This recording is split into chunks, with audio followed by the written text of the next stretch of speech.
Hello বন্ধু, সকলকে স্বাগতম প্রিজ্ঞান স্টাডি ইউটিউব চ্যানেলে। তো এই পার্টে আমরা ডিসকাস করবো বৈদিক সভ্যতা নিয়ে। বৈদিক সভ্যতার আগে আমরা সিন্ধু সভ্যতা ও সিন্ধু সভ্যতা রিলেটেড যত ধরনের এমসিকিউ কোশ্চেন হয় আমরা কভার করেছি। তো যারা আগে ক্লাসগুলি করে নিও অবশ্যই ক্লাসগুলি করে নিও। এই ক্লাসগুলি তোমরা হিস্ট্রির প্লে লিস্টে পেয়ে যাবে। আমার চ্যানেলের প্লে লিস্ট আছে, সেখানে হিস্ট্রি ক্লাস দেখতে পাবে। সেখানে তোমরা সব কিছু হিস্ট্রি ক্লাসের সব কিছু ক্লাস পেয়ে যাবে। ওকে, তো প্রথম থেকে ক্লাসগুলি করো যাতে একটা সিকোয়েন্স ভাবে তোমরা ক্লাসগুলি কমপ্লিট করো। ওকে, তো আমাদের আলোচ্য বিষয় হচ্ছে বৈদিক সভ্যতা। এর আগে আমরা ডিসকাস করেছি সিন্ধু সভ্যতা। তো সিন্ধু সভ্যতা সম্পর্কে কিছু তথ্য, বিশেষ কিছু তথ্য জেনে নিই, তারপরে আমরা বৈদিক সভ্যতায় প্রবেশ করতেছি। তো সিন্ধু সভ্যতা কী ছিল? একটা নগরকেন্দ্রিক সভ্যতা ছিল এবং এই সভ্যতার বিস্তার ছিল 2350 থেকে 1750 খ্রিস্টাব্দ পর্যন্ত। কিন্তু এই 1750-এর পর থেকে সিন্ধু সভ্যতার পতন হতে শুরু করে। পতনের মূল কারণগুলি ছিল বন্যা, ভূমিকম্প এবং আর্যদের আক্রমণ। এই আর্যরা কে ছিলেন? আর্যরাই ছিল হচ্ছে বৈদিক সভ্যতার স্রষ্টা। এবং এই আর্যরা কোথা থেকে এসেছিল? এই আর্যরা ভারতীয় ছিলেন না। এই আর্যরা কোথা থেকে এসেছিলেন? মধ্য এশিয়া থেকে এসেছিলেন। মধ্য এশিয়া বলতে আমরা কী বলছি? ইউরোপ, চীন আর আফগানিস্তানের মধ্য এলাকাটাকে আমরা বলছি মধ্য এশিয়া। যেগুলো দেশের মধ্যে বলছে কাজাকিস্তান, তাজিকিস্তান, তুর্কমেনিস্তান, এইসব দেশের আশেপাশ থেকে তারা এসেছিলেন। তো আর্য বলতে বোঝায় সৎ বংশজাত বা অভিজাত মানুষ। আর্য বলতে কী বুঝি? সৎ বংশজাত বা অভিজাত মানুষ। কোশ্চেন আসতে পারে যে আর্য কথার অর্থ কী? আর্য কথার অর্থ আবার মহানও হতে পারে। অনেকে আর্য বলতে একটি জাতির নাম বুঝিয়েছেন। একটি জাতি বলতে আর্যকে বোঝাতো। কিন্তু কিছু কিছু জ্ঞানী ব্যক্তি বা ঐতিহাসিক মনে করতেন যে আর্য কোনো জাতি নয়, একটি ভাষাগত ধারণা। মানে আর্যরা কোন ভাষা জানতেন? আর্যরা জানতেন সংস্কৃত ভাষা। তাই যারা সংস্কৃত ভাষা জানতেন তাদের আর্য বা আরিয়ান বলা হতো। এই ভাষাগত আধারে আর্যদের দুভাগে ভাগ করা হয়। একটা হচ্ছে আর্য আর একটা হচ্ছে অনার্য। ওকে, যারা আর্য ছিলেন তাদেরকে বলতো উচ্চকুল, আর যারা অনার্য ছিলেন তাদের বলা হতো নিম্নকুল। আর্য কাদের বলা হতো? যারা সংস্কৃত ভাষা জানতেন তাদের আর্য বলা হতো এবং তাদেরকে কী বলা হতো? উচ্চকুল। আর যারা আর্য ভাষা মানে সংস্কৃত ভাষা জানতেন না তাদের কী বলা হতো? নিম্নকুল। এই উচ্চকুলরা নিম্নকুলদের সংস্কৃত ভাষা শেখাতেন। তাই যারা শেখাতেন তারা হচ্ছে উচ্চকুল নামে পরিচিত, আর যারা শিখতেন মানে শিক্ষা গ্রহণ করতেন তারা হচ্ছে নিম্নকুল নামে পরিচিত ছিল। ওকে, এত বোঝা গেছে? এবার জেনে নিই আর্যদের মূল নিবাসী স্থান সম্পর্কে। বিভিন্ন ঐতিহাসিকগণ এবং বিভিন্ন জ্ঞানী পণ্ডিতগণ বিভিন্ন মত দিয়েছেন। তাদের মধ্যে একজন হলেন ঐতিহাসিক ম্যাক্স মুলার। বলেছেন আর্যরা এসেছিল মধ্য এশিয়া থেকে। মধ্য এশিয়া বলতে কাজাকিস্তান, তাজিকিস্তান, তুর্কমেনিস্তান যে সমস্ত দেশ আছে ওই পাশে, তাদের নিয়ে হচ্ছে মধ্য এশিয়া। উইলিয়াম জনসের মতে আর্যরা ছিল ইউরোপীয়। তিনি কারণ হিসেবে বলেন ভারতের সংস্কৃতির সঙ্গে তাদের যে ভাষা আছে, গ্রিক, ল্যাটিন প্রভৃতি যে সমস্ত ভাষা আছে, তাদের মধ্যে ভাষাগত একটা মিল আছে এবং তাদের ভাষাগত উৎস একই। ঠিক আছে, সেই কারণে তিনি বলেন যে আর্য ছিল ইউরোপীয়। ব্যান্ডেনস্টাইনের মতে সাইবেরিয়া দক্ষিণে কিরগিজ স্টিপে অঞ্চলে তাদের মূল নিবাসী স্থান। বালগঙ্গাধর তিলক বলেন আর্কটিক বা সুমেরু অঞ্চলে তাদের মূল নিবাসী স্থান। তিনি কারণ হিসেবে বলেন ইরানের প্রসিদ্ধ গ্রন্থ জেন্দ আবেস্তা এবং আর্যদের গ্রন্থ ও ঋগ্বৈদিক গ্রন্থে একটি শব্দের মিল আছে। সেই শব্দটি হচ্ছে 6 মাস দিন 6 মাস রাত্রি। তো এই 6 মাস দিন ও 6 মাস রাত্রি কোথায় হয়ে থাকে? সুমেরু অঞ্চলে হয়ে থাকে। সেই কারণে তিনি বলেন যে আর্যরা ছিল সুমেরু নিবাসী। স্বামী দয়ানন্দ সরস্বতীর মতে আর্যরা ছিলেন তিব্বত নিবাসী। অবিনাশ চন্দ্র দাস বলেন আর্যরা সপ্তসিন্ধু অঞ্চলে বসবাস শুরু করে। সপ্তসিন্ধু অঞ্চল বলতে বোঝায় 7টি নদীর পাশে যে অঞ্চল গড়ে ওঠে তাকে সপ্তসিন্ধু অঞ্চল বলে। এটি ছিল উত্তর পশ্চিম ভারতের এবং আফগানিস্তানের এলাকার মধ্যবর্তী এলাকা। ঠিক আছে, এই সপ্তসিন্ধু মানে 7টি নদীর নাম কি? এই 7টি নদী হচ্ছে শতুদ্র, রাভি, চেনাব, ঝেলাম, বিয়াস, সরস্বতী, সিন্ধু। ঠিক আছে, আরেকটা কথা, স্বামী দয়ানন্দ সরস্বতী একটা বিখ্যাত পুস্তক, সেই পুস্তকটার নাম কি বলে দেখি? সেই পুস্তকের নাম হচ্ছে সত্যপ্রকাশ। এটা এক্সাম এসেছিল। সত্যপ্রকাশ, বিখ্যাত পুস্তক। সত্যপ্রকাশ হচ্ছে কার লেখা? স্বামী দয়ানন্দ সরস্বতীর লেখা। এবং স্বামী দয়ানন্দ সরস্বতীর একটি বিখ্যাত স্লোগান, তার নাম হচ্ছে বেদের দিকে ফিরে আসো। ঠিক আছে, এটা নোট ডাউন করে নিবা। বৈদিক সভ্যতা হলো সিন্ধু সভ্যতার পর ভারতে যে নবীন সভ্যতার উদ্ভব হয় তা আর্য সভ্যতা বা বৈদিক সভ্যতা নামে পরিচিত। সিন্ধু সভ্যতা কী ছিল? নগর কেন্দ্রিক সভ্যতা ছিল। আর এই বৈদিক সভ্যতা কি? গ্রাম কেন্দ্রিক সভ্যতা। ঠিক আছে, এই বৈদিক সভ্যতা সম্পর্কে আমরা জানতে পারি বেদ থেকে। বেদ শব্দের উৎপত্তি হয়েছে কোথা থেকে? বিদ থেকে। আর বেদের অর্থ কী? বেদের অর্থ হচ্ছে জ্ঞান। ঠিক আছে, বেদের রচনা মানুষের সৃষ্টি নয়, এটি ঈশ্বরের মুখ নিঃসৃত বাণী, মানে এটি ঈশ্বরের মুখ নিঃসৃত বাণী। এবং এটি কী করেছিল? ঋষিমুনিরা সংকলন করেছিল। ঈশ্বরের মুখ নিঃসৃত বাণীকে কী করেছিল? সংকলন করেছিল, কেউ লেখেনি, কোনো মানুষের সৃষ্টি নয়। তাই কী বলা হয়? বেদকে অপৌরসীয় বলা হয়। বেদকে কী বলা হয়? অপৌরসীয়। ঠিক আছে, এটা নোট ডাউন করে নেবে। বেদের সংকলন কী করেছিল? মহর্ষি বেদব্যাস। বেদ হচ্ছে 4 প্রকার: ঋগ্বেদ, সামবেদ, যজুর্বেদ, অথর্ববেদ। ঠিক আছে, ঋষিমুনিরা বেদ পড়তেন এবং তাদের শিষ্যরা কী করতো? শুনে শুনে মুখস্থ রাখতো। তাই বেদের অপর নাম কি? শ্রুতি। ওকে, বগোজকয় লিপি। বগোজকয় লিপিটা কী জিনিস? এই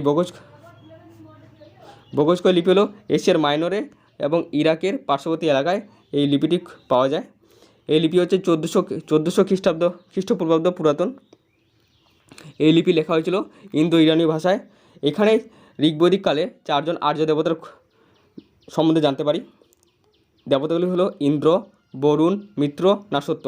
এ থেকে বোঝা যায় যে আর্যরা এসেছিল মধ্য এশিয়া থেকে, যেহেতু এই লিপির মধ্যে 4 জন দেবতা উল্লেখ আছে। ওকে, এই বগোজকয় লিপির খোঁজকর্তা হচ্ছে হিউগো। 1907 খ্রিস্টাব্দে এর খোঁজ করেন। ঠিক আছে,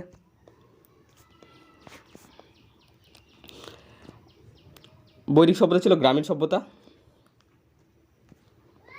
আর্য সর্বপ্রথম যে অঞ্চলে বসবাস শুরু করেছিল, আর্যরা কোন অঞ্চলে সর্বপ্রথম বসবাস শুরু করেছিল? পাঞ্জাব এবং সপ্তসিন্ধু অঞ্চলে তারা বসবাস শুরু করেছিল। সপ্তসিন্ধু অঞ্চল বলতে 7টি নদীর পাশে যে অঞ্চল তাকে বলছে সপ্তসিন্ধু অঞ্চল। এই 7টি নদী কী কী? ঝেলাম, চেনাব, রাবি, শতুদ্র, সিন্ধু, সরস্বতী, বিয়াস। ঠিক আছে, এই সরস্বতী এখন বিলুপ্ত হয়ে গেছে, পুরাতন সরস্বতী এখন বিলুপ্ত হয়ে গেছে, এখন নেই এই নদীটি। ঠিক আছে,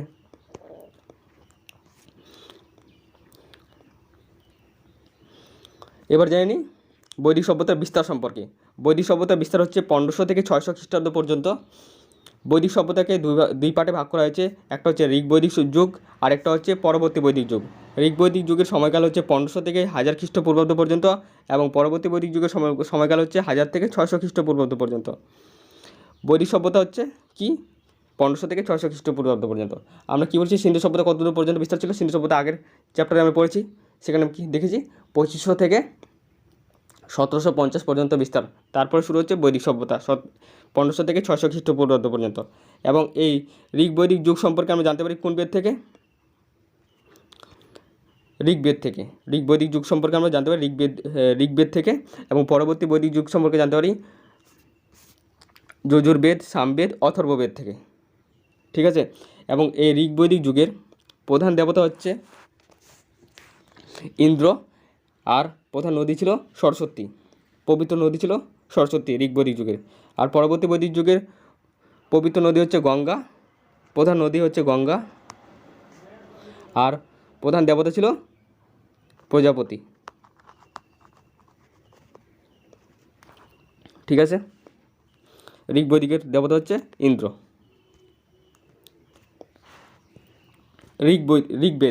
ঋগ্বেদ হচ্ছে সবচেয়ে প্রাচীন বেদ। এতে 10টি মণ্ডল, 1028টি সূক্ত বা স্তোত্র আছে, 10,462টি মন্ত্র আছে। অনেকগুলি মন্ত্র মিলে কী হচ্ছে? সূক্ত গঠিত হচ্ছে, সূক্ত বা স্তোত্র গঠিত হচ্ছে। অনেকগুলি সূক্ত নিয়ে গঠিত কী হচ্ছে? মণ্ডল গঠিত হচ্ছে। ঠিক আছে, মানে সূক্তকে আমরা চ্যাপ্টার হিসেবে ধরতে পারি, চ্যাপ্টার। আর এগুলো হচ্ছে এক একটা সাবজেক্ট। মণ্ডলকে আমরা এক একটা সাবজেক্ট ধরতে পারি। ঠিক আছে, তো অনেকগুলি মন্ত্র নিয়ে কী হচ্ছে? সূক্ত গঠিত হচ্ছে। অনেকগুলি সূক্ত নিয়ে কী গঠিত হচ্ছে? মণ্ডল গঠিত হচ্ছে। ঋগ্বেদে কটি মণ্ডল আছে? 10টি মণ্ডল আছে, 1028টি সূক্ত বা স্তোত্র আছে, 10,462টি মন্ত্র আছে। যদি বলা হয় মোট মন্ত্রের সংখ্যা হচ্ছে 10,580টি। এতে 118টি পুনরাবৃত্ত করা হয়েছে, মানে রিপিট করা হয়েছে। যদি বলা হয় মূল মন্ত্র কতগুলি আছে? 10,462টি। ওকে, ঋগ্বেদ উপবেদ কী হলো? আয়ুর্বেদ। প্রতিটা বেদে কী আছে? উপবেদ আছে। তাই ঋগ্বেদ উপবেদ কি? আয়ুর্বেদ। ঠিক আছে, এবার জেনে যজুর্বেদে আমরা কি জানতে পারি? যাগযজ্ঞের নিয়মকানুন জানতে পারি। যজু থেকে যাগ, এটা রিলেটেড করে নিবা যে যজু থেকে যাগ। মানে যাগযজ্ঞের নিয়মকানুন আমরা যজুর্বেদ থেকে জানতে পারি। এটি লেখা হয়েছে গদ্য এবং পদ্য সাহিত্যে লেখা হয়েছে। যজুর্বেদকে দুটি অংশে ভাগ করা হয়েছে, একটা হচ্ছে কৃষ্ণ যজুর্বেদ আর একটা হচ্ছে শুক্ল যজুর্বেদ। ঠিক আছে, যজুর্বেদে পুরোহিতদের কী বলা হয়? অধৈর্য বলা হয়। যজুর্বেদের উপবেদ কী হচ্ছে? ধনুর্বেদ। সামবেদ। সামবেদ হচ্ছে ভারতের প্রাচীনতম সঙ্গীত বিষয়ক রচনা, তাই ভারতীয় সঙ্গীতের জনক কাকে বলা হয়? সামবেদকে বলা হয়। সাম থেকে কী জানলাম? গান। গান কোথা থেকে? গান রিলেটেড কোনো প্রশ্ন হলে মানে গান সম্পর্কে আমরা কোন বেদ থেকে জানতে পারছি? সামবেদ থেকে জানতে পারছি। এটি হচ্ছে পদ্য সাহিত্যে লেখা। এর উপবেদ কী হচ্ছে? গান্ধর্ব বেদ। ঠিক আছে, অথর্ববেদ। অথর্ববেদ হচ্ছে পরবর্তী বৈদিক যুগে লেখা হয়েছিল। সামবেদ লেখা হয়। এতে হচ্ছে তন্ত্র মন্ত্র জাদুবিদ্যা চিকিৎসাবিদ্যার সম্বন্ধে দেখা যায়। অথর্ববেদের আদি নাম কী হচ্ছে? অথর্বা বাঙ্গিস। অথর্ববেদের আদি নাম কী ছিল? অথর্বা বাঙ্গিস। এটির রচনা কী করেন? অথর্বণ এবং আঙ্গিরস নামে দুটি ঋষি মিলে অথর্ববেদের সংকলন করেন। ঠিক আছে, অথর্বণ ও আঙ্গিরস মিলে দুই ঋষি মিলে এই অথর্ববেদের সংকলন করেন। ঠিক আছে, এর হচ্ছে 9টি শাখা।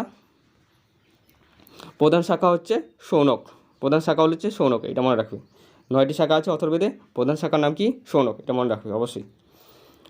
উল্লেখ হচ্ছে ব্রাহ্মণ সাহিত্যের গোপদ ব্রাহ্মণে এর উল্লেখ পাওয়া যায় এবং উপনিষদের মণ্ডুক্য বা মান্ডুক্য উপনিষদে উল্লেখ পাওয়া যায়। ঠিক আছে, ব্রাহ্মণ সাহিত্যের কথায় পাওয়া যাচ্ছে গোপদ ব্রাহ্মণে এবং উপনিষদের মান্ডুক্য এবং মান্ডুক উপনিষদে পাওয়া যায়। ঠিক আছে, বোঝার উদ্দেশ্যে বেদকে 4 ভাগে ভাগ করা হয়েছে। প্রথমটি হলো সংহিতা, ব্রাহ্মণ, আরণ্যক, উপনিষদ। এইসব গ্রন্থ থেকে বোঝার উদ্দেশ্যে এইসব গ্রন্থ থেকে আমরা বেদ সম্পর্কে জানতে পারি। প্রথমটি সংহিতা। এখানে কি হচ্ছে? এখানে দেবদেবীর স্তুতি গান ও যাগযজ্ঞের মন্ত্রাদি নিয়ে গঠিত এই সংহিতা। মানে দেবদেবীর জন্য গানের মাধ্যমে দেবীর উপাসনা করা, যাগযজ্ঞের মাধ্যমে দেবীর উপাসনা করা, এবং এগুলিকে সংকলন করা হয়েছে সংহিতার মধ্যে। ব্রাহ্মণের যাগযজ্ঞের বিধান লেখা হয়েছে, মানে যাগযজ্ঞের নিয়মকানুন এখানে ব্রাহ্মণে লেখা হয়েছে। আরণ্যক। সংসার ধর্ম শেষে অরণ্যে গিয়ে বসবাস এবং ধর্ম নিয়ে আলোচনা সম্পর্কে আরণ্যকে লেখা হয়েছে। এবার হচ্ছে উপনিষদ। আরণ্যকের সারাংশের উপর ভিত্তি করে, মানে আরণ্যকের মূল বিষয়ের উপর ভিত্তি করে যে তারা যে জ্ঞান লাভ করছে অরণ্যে গিয়ে মানুষেরা ঈশ্বরের আরাধনায় যে জ্ঞান লাভ করছে, তাদের মধ্যে কী হচ্ছে? দার্শনিক চিন্তার উদ্ভব হচ্ছে এবং এগুলি কোন পুস্তকে লেখা হচ্ছে? উপনিষদে লেখা হচ্ছে। ঠিক আছে, তাকে বলছে উপনিষদ।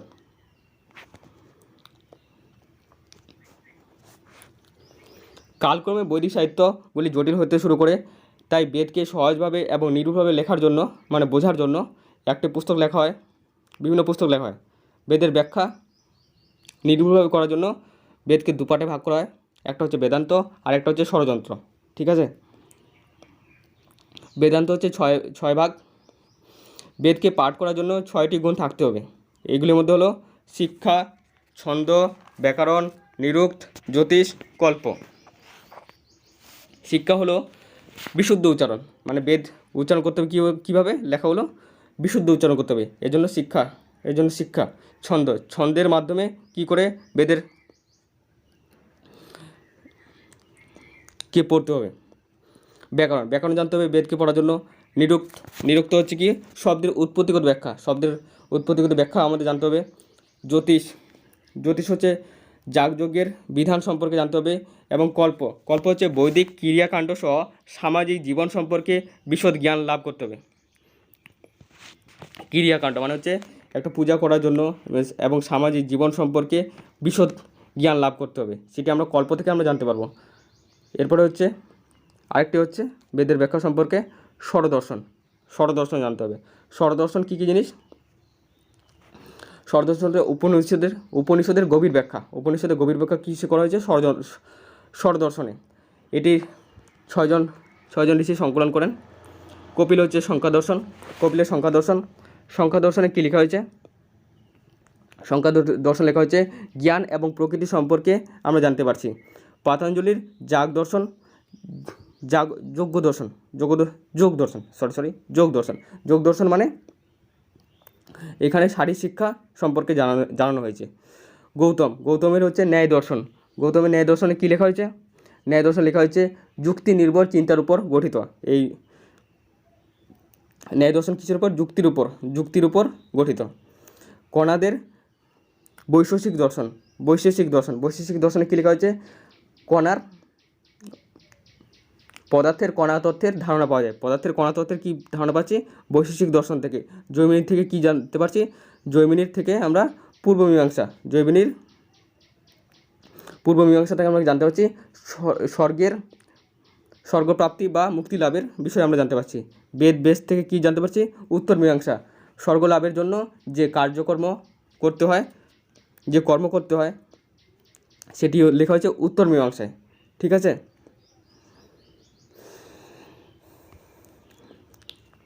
বেদ কী বললাম আমরা? বেদ হচ্ছে 4 প্রকার, বেদাঙ্গ বললাম 6 প্রকার, এবং পুরাণ হচ্ছে 18টি আছে। পুরাণ কটি আছে? 18টি আছে। সবচেয়ে প্রাচীন পুরাণ কী আছে? মৎস্য পুরাণ। সবচেয়ে প্রাচীন পুরাণ কি? মৎস্য পুরাণ। উপনিষদ হলো 108টি। উপনিষদ কটি আছে? 108টি। সত্যমেব জয়তে মুণ্ডক উপনিষদ থেকে নেওয়া হয়েছে। সত্যমেব জয়তে কথা থেকে নেওয়া হয়েছে, মুণ্ডক উপনিষদ থেকে নেওয়া হয়েছে। এটা হচ্ছে ভেরি ইম্পর্টেন্ট এক্সামের ক্ষেত্রে। বেদের পুরোহিতদের নাম জানি। ঋগ্বেদের পুরোহিতদের কী বলা হতো? ঋগ্বেদের পুরোহিতদের বলা হতো হোতা। সামবেদের পুরোহিতদের কী বলা হতো? উদ্গাতা। যজুর্বেদের পুরোহিতদের কী বলা হতো? অধৈর্য। অথর্ববেদের পুরোহিতদের কী বলা হতো? ব্রাহ্মা। ঠিক আছে। ঋগ্বেদ, সামবেদ, যজুর্বেদ এটাকে কী বলা হয়? এই তিনটিকে বলা হচ্ছে ত্রয়ী বলা হয়। ত্রয়ী হলো এই তিনটি বেদের সমন্বয়ে গঠিত, এবং এই তিনটি বেদের যেগুলো মন্ত্র আছে তাদের সমন্বয়ে কী গঠিত হচ্ছে? ত্রয়ী গঠিত হচ্ছে। মানে এক একটা মন্ত্র এক একজনের সঙ্গে রিলেটেড। এই তিনটি বেদের যজুর্বেদ হচ্ছে, ঋগ্বেদ, সামবেদ মিলে হচ্ছে ত্রয়ী গঠিত হয়। ঠিক আছে। ঋগ্বেদে 10টি মণ্ডল আছে। ঋগ্বেদে কয়টি মণ্ডল আছে? 10টি মণ্ডল আছে। তৃতীয় মণ্ডলে কী লেখা হয়েছে? গায়ত্রী মন্ত্র সম্পর্কে লেখা হয়েছে। তৃতীয় মণ্ডলে কী লেখা হয়েছে? গায়ত্রী মন্ত্র সম্পর্কে লেখা হয়েছে। মন্ত্র সম্পর্কে এর লেখেন কে? বিশ্বমিত্র। এর লেখক হচ্ছে বিশ্বমিত্র, ঋষি বিশ্বামিত্র লেখেন। নবম মণ্ডলে সোম দেবতা উল্লেখ পাওয়া গেছে। ঠিক আছে। এবং সপ্তম মণ্ডলে 10 রাজার যুদ্ধের কথা উল্লেখ আছে। এই 10 রাজার যুদ্ধটা কী জিনিস? 10 রাজা হলো আর্যদের একটি 10 রাজার যুদ্ধটা হচ্ছে আর্যদের একটি গুরুত্বপূর্ণ জনজাতি ছিল যার নাম হচ্ছে ভরত এবং ভরতের রাজা কে ছিল? সুদাস। রাজা সুদাস ছিলেন ভরতের রাজা। এর পুরোহিত ছিল, মানে তখনকার পুরোহিত ছিলেন কে? বিশ্বমিত্র। একে পুরোহিত পদ থেকে তিনি সরিয়ে দিয়েছিলেন। সেই কারণে পুরোহিত কী করেছিল? 10 জন নিয়ে একটি সংগঠন তৈরি করেন এবং রাজা সুদাসের সাথে তারা যুদ্ধ করেন। কিন্তু এই যুদ্ধে রাজা সুদাস জয়ী হয়, এবং এই যুদ্ধটি কোথায় হয়েছিল? রাবি নদীর পাশে হয়েছিল। এই যুদ্ধটি কোথায় হয়েছিল? রাবি নদীর পাশে। আগে নাম কী ছিল?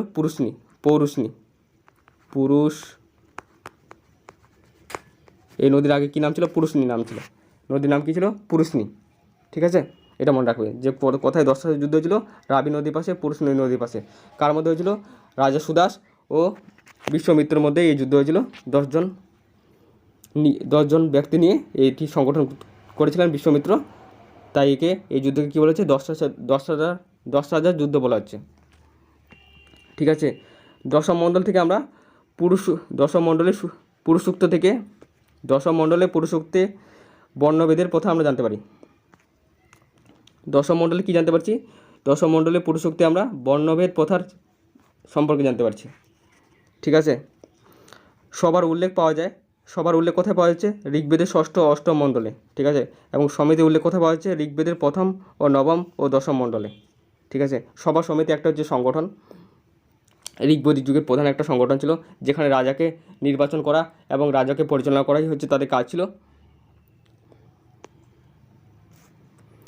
ঋগ্বৈদিককালে নদীগুলো জেনে নিই। নদীগুলো মানে প্রাচীন নাম এবং আধুনিক নাম জেনে নিই, এগুলো এক্সামে আসে। ঋগ্বৈদিককালের প্রাচীন নাম ছিল হচ্ছে যে নদীর বিতস্তা। আধুনিক নাম কি? ঝিলাম। অশিকনি হচ্ছে চিনাব নবীর নাম। বিপাশার নবীর নাম কী হচ্ছে? বিয়াস। শতদ্রীর নতুন নাম কী হচ্ছে? শতদ্র বা সাতলুজ। কুভা হচ্ছে কাবুল। সদানীরা হচ্ছে গণ্ডক। পুরুষনি হচ্ছে রাবি। সরস্বতী হচ্ছে ঘগ্গর, কুমু হচ্ছে কুররাম। ঠিক আছে। আর্যদের রাজনৈতিক স্তম্ভকে 5 ভাগে বিভক্ত করা হয়েছে। সবচেয়ে নিচু স্তম্ভ হচ্ছে রাজনৈতিক একক হলো কি? কুল। কুল কাকে বলা হচ্ছে? পরিবারের, কুল কাকে বলা হচ্ছে? পরিবারকে বলা হচ্ছে। রাজনৈতিক স্তম্ভের ক্ষুদ্রতম একক হচ্ছে কি? কুল। কুল কাকে বলা হচ্ছে? কুল বলা হচ্ছে পরিবারকে, এবং পরিবারকে প্রধানকে কী বলা হয়? কুলপতি বা কুলপা বলা হয়। ঠিক আছে। অনেকগুলি পরিবার নিয়ে কী গঠিত হচ্ছে? গ্রাম।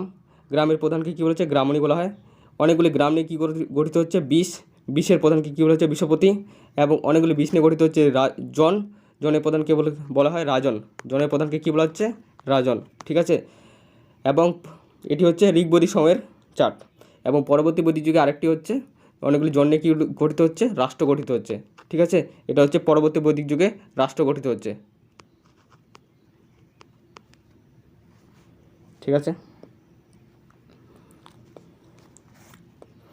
ঋগ্বৈদিক যুগে দেবতা। ঋগ্বৈদিক যুগে দেবতা হচ্ছে দৌ। দৌ হচ্ছে স্বর্গের দেবতা। এটি হচ্ছে প্রাচীনতম দেবতা। একে কী বলা হয়? একে দেবতাদের পিতা বলা হয়। ঠিক আছে। দৌ হচ্ছে প্রাচীন দেবতা, একে দেবতার পিতা বলা হয়। ইন্দ্র।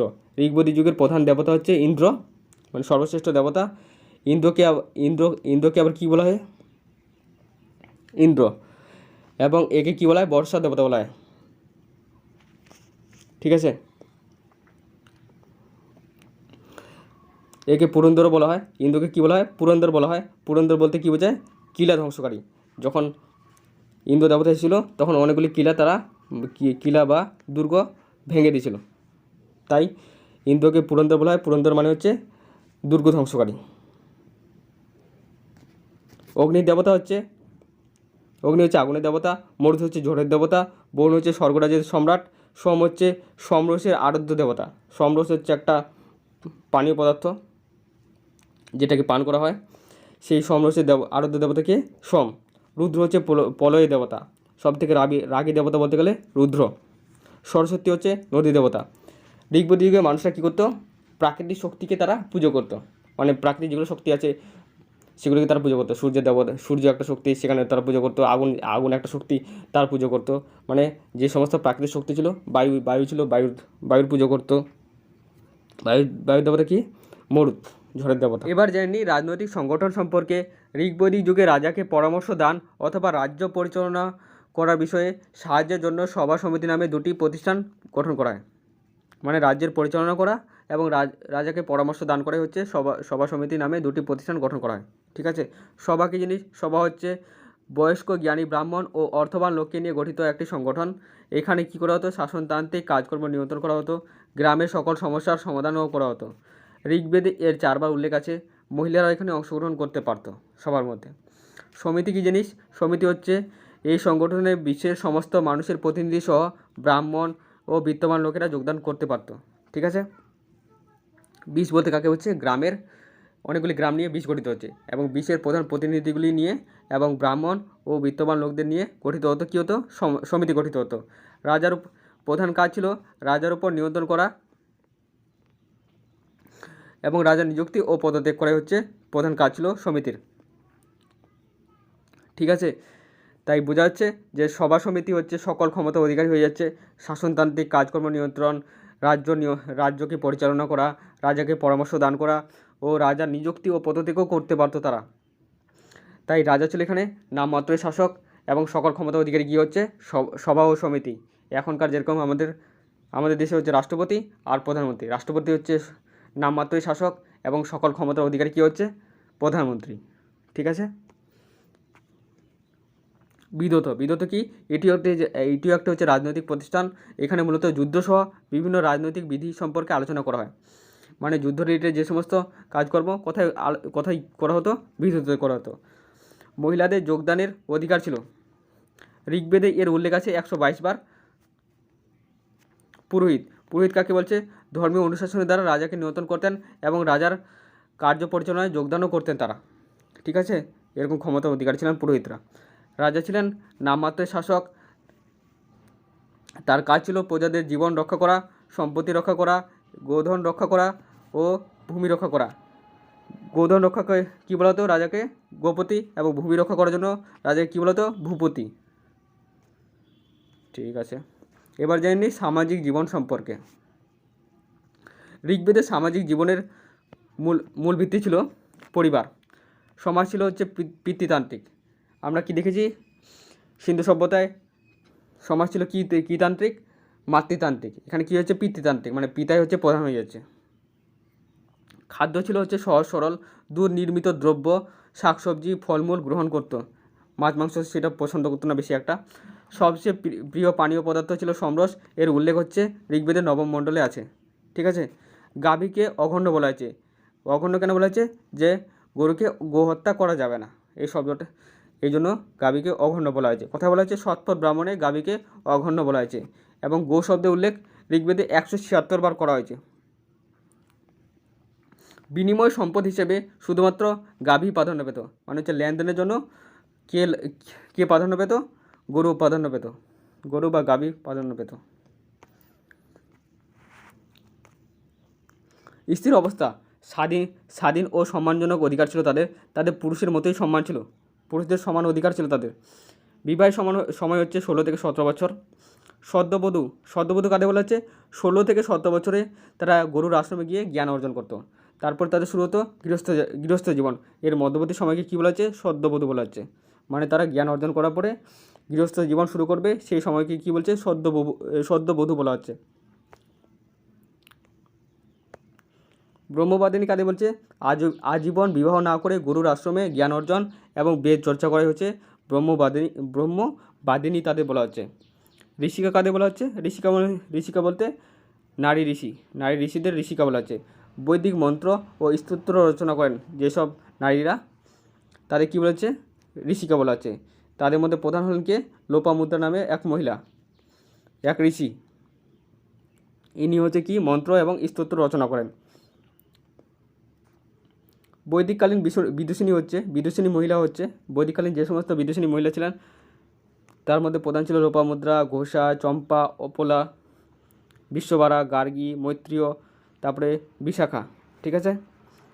এছাড়া নারীরা রাজনীতি, যুদ্ধ বিগ্রহ, অধ্যাপনা, নৃত্যগীতি, বেদপাঠ, যাগযজ্ঞে অংশগ্রহণ করতে পারত। এই সময় সতীদাহ ও বাল্যবিবাহ প্রথা প্রচলিত ছিল না। ঋগ্বৈদিককালে কী হতো? সতীদাহ এবং বাল্যবিবাহ প্রথা প্রচলিত ছিল না। পরবর্তী বৈদিক যুগে কী শুরু হয়ে যাচ্ছে? সতীদাহ প্রথা শুরু হয়ে যাচ্ছে, বাল্যবিবাহ শুরু হচ্ছে এবং নারীদের সব অধিকার থেকে বঞ্চিত করা হচ্ছে। তা আমরা পরবর্তীতে জানবো। ঠিক আছে। নেক্সট, এবার জেনে নিই বর্ণ ব্যবস্থা সম্পর্কে। ঋগ্বৈদিককালের বর্ণ ব্যবস্থা এর উল্লেখ পাই ঋগ্বেদের 10 নম্বর মণ্ডলের পুরুষোক্তি পাওয়া যায়। ঠিক আছে। ঋগ্বৈদিককালে বর্ণ ব্যবস্থা কীভাবে ভাগ করা হতো? পেশার আধারে বিভক্ত ছিল। এই বর্ণকে 4 ভাগে বিভক্ত করা হয়: ব্রাহ্মণ, ক্ষত্রিয়, বৈশ্য, শূদ্র। ব্রাহ্মণ কাদের বলা হচ্ছে? বেদের জ্ঞানকে ব্রাহ্মণ বলা হচ্ছে। ক্ষত্রিয় কাদের বলা হচ্ছে? সৈন্যদের বলা হচ্ছে। বৈশ্য কাদের বলা হচ্ছে? যারা ব্যবসা বাণিজ্য করতো তাদের বৈশ্য বলা হচ্ছে। এবং শূদ্র এরা হচ্ছে শ্রমিক প্রকৃতি ছিল। এবং এই উপরে 3 শ্রেণী তাদের সেবা করাই প্রধান কাজ ছিল। শূদ্রদের প্রধান কাজ কী ছিল? ব্রাহ্মণ, ক্ষত্রিয়, বৈশ্যদের সেবা করা। ঠিক আছে। এই বর্ণর উৎপত্তি ও কাজকর্ম সম্পর্কে এবার জেনে নিই। বর্ণের উৎপত্তি কোথা থেকে হয়েছে? ব্রাহ্মণের উৎপত্তি কোথা থেকে হয়েছে? মুখ থেকে। এবং এর কাজ হচ্ছে যাগযজ্ঞ এবং পুজো করা। ক্ষত্রিয়র উৎপত্তি কোথা থেকে হচ্ছে? বাহুদ্বয় থেকে উৎপত্তি হয়েছে। এর কার্য হচ্ছে সমাজ রক্ষা করা ও শাসন করা। বৈশ্যর উৎপত্তি কোথা থেকে হচ্ছে? উরু থেকে। এর প্রধান কাজ কী হচ্ছে? ব্যবসা বাণিজ্য করা। শূদ্রের প্রধান কাজ হচ্ছে পদোদয় থেকে, মানে পা থেকে 3 বর্ণের সেবা ও নিম্নমানের কাজ করা। এবার জেনে নিই ঋগ্বৈদিক যুগের ধার্মিক জীবন সম্পর্কে। ঋগ্বৈদিক যুগে আর্যরা ছিল একেশ্বরবাদী। তারা করতো প্রকৃতির পুজো। বিভিন্ন প্রকৃতির দেবতারূপে কল্পনা করে তারা পুজো করত। ঋগ্বেদের সবচেয়ে প্রধান দেবতা ছিল ইন্দ্র। ঋগ্বেদে এর উল্লেখ 250 সূক্তে আছে। ঠিক আছে। এবং দ্বিতীয় দেবতা হচ্ছে অগ্নি, এর উল্লেখ আছে 220টি সূক্তে। ঠিক আছে। ঋগ্বৈদিক যুগে কোথাও মন্দির বা মূর্তি পুজোর উল্লেখ পাওয়া যায়নি। ওকে। এবার জেনে নিই অর্থনৈতিক জীবন সম্পর্কে। অর্থনৈতিক মূল স্তম্ভ ছিল হচ্ছে পশুচারণ। পশুপালন ছিল তাদের মূল জীবিকা। গ্রাম নির্ভর সমাজ হওয়া সত্ত্বেও কৃষিকাজ জানলেও প্রধানত তারা নির্ভর ছিল পশুচারণের উপর। তাদের প্রধান পেশাই ছিল হচ্ছে পশুপালন। প্রধান পশু হিসেবে তাদের ছিল হচ্ছে গবাদি। ঋগ্বেদে এর উল্লেখ আছে 176 বার। কৃষিকাজ ছিল দ্বিতীয় জীবিকা তাদের। মূল কৃষি পণ্য ছিল হচ্ছে যব। গমকে বলা হতো সেই সময় গোধূম এবং ধানকে বলা হতো ব্রীহি। কিনাস কাদের বলা হতো? হালদারি কৃষকদের বলা হতো কিনাস। মুখবন মুখবন কাদের বলা হতো? গবাদি সম্পদে সম্পন্ন ব্যক্তিকে মুখবন বলা হতো। গোত্র কাদের বলা হতো? যেখানে গোষ্ঠী ও গবাদি সম্পদ সম্পন্ন রক্ষিত করা হতো, মানে একটি গোষ্ঠীর গবাদি সম্পদগুলিকে এক জায়গায় যেখানে রাখা হতো, মানে রক্ষা করা হতো, তাকে কী বলা হতো? গোত্র। পরবর্তী বিনিময়ের মাধ্যম হিসেবে মুদ্রার প্রচলন শুরু হয় এবং মনা নিষ্ক ও হিরণ্যপিণ্ডক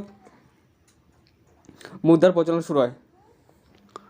তো ক্লাসটি তোমাদের কেমন লাগলো অবশ্যই কমেন্টে জানাবে।